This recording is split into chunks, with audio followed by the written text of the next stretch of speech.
वर्धा सामाजिक कार्यकर्ता तथा वीर अशोक सम्राट संगठना के संस्थापक अध्यक्ष श्री विक्की महेंद्र सवाई ने वर्धा शहर के पुलिस विभाग के क्रू अधिकारियों और कर्मचारियों पर धमकी, मारपीट, खोटी तक्रार दाखल करणे, मोबाईल हिसकावून घेणे आणि अनुसूचित जातीवरील अपमानास्पद वर्तन याबाबत गंभीर आरोप करत पोलीस आयुक्त नागपूर यांना विस्तृत तक्रार दिली आहे।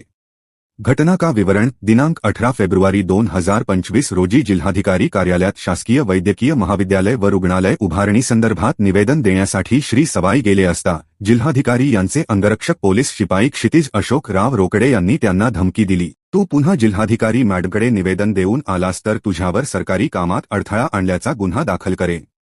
यानंतर श्री सवाई यांनी कार्यालयात जाऊन घटनेचे व्हिडिओ रेकॉर्ड करण्याचा प्रयत्न केला असता त्यांच्यावर पोलीस शिपाई क्षितिज रोकडे यांनी हल्ला करून मोबाईल हिसकावून घेतला व मारहाण केली।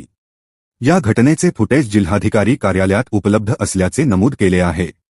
त्यानंतर त्यांनी पोलीस अधीक्षक कार्यालय व वर्धा शहर पोलीस ठाण्यात तक्रार दिली, पण ती स्वीकारण्यात आली नाही।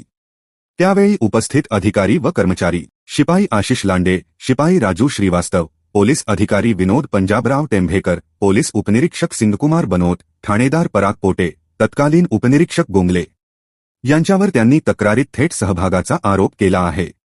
श्री सवाई यांनी नमूद केले की त्यांना आणि त्यांच्या आईला बेकायदेशीर पद्धतीने थांबवून ठेवले गेले, अपमानास्पद शब्द वापरले गेले आणि खोटा गुन्हा दाखल करण्यात आला।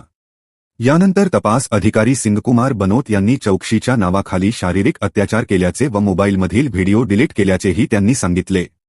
श्री सवाई म्हणाले, मी निर्दोष असून माझ्यावर खोटा गुन्हा दाखल करण्यात आला, मला मानसिक व शारीरिक त्रास झाला आहे। न्याय मिळेपर्यंत मी शांत बसणार नाही।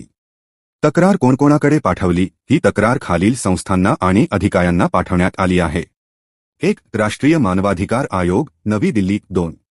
अध्यक्ष अनुसूचित जाती आयोग, नवी दिल्ली 3. राज्य मानवाधिकार आयोग, मुंबई 4. अध्यक्ष अनुसूचित जाती आयोग, मुंबई 5. पोलीस महासंचालक महाराष्ट्र राज्य 6. प्रधान सचिव गृह विभाग मंत्रालय मुंबई 7. पोलीस आयुक्त नागपूर।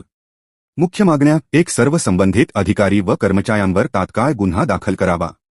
2. या प्रकरणाचा तपास स्वतंत्र वरिष्ठ अधिकारी स्तरावरील मार्फत करावा। 3. जिल्हाधिकारी कार्यालय व पोलीस ठाण्यातील फुटेज सुरक्षित ठेवावे। 4. झालेल्या मानसिक व शारीरिक त्रासाबद्दल योग्य भरपाई द्यावी। 5. अनुसूचित जाती व जमाती अत्याचार प्रतिबंधक कायद्यानुसार गुन्हा दाखल करावा। 6. संबंधित अधिकाऱ्यांकडून संरक्षण देण्यात यावे। दिनांक 4 नोव्हेंबर 2025। स्थळ वर्धा, महाराष्ट्र। अन्यायाविरुद्ध आवाज उठवणे हाच खरा सामाजिक कार्य आहे।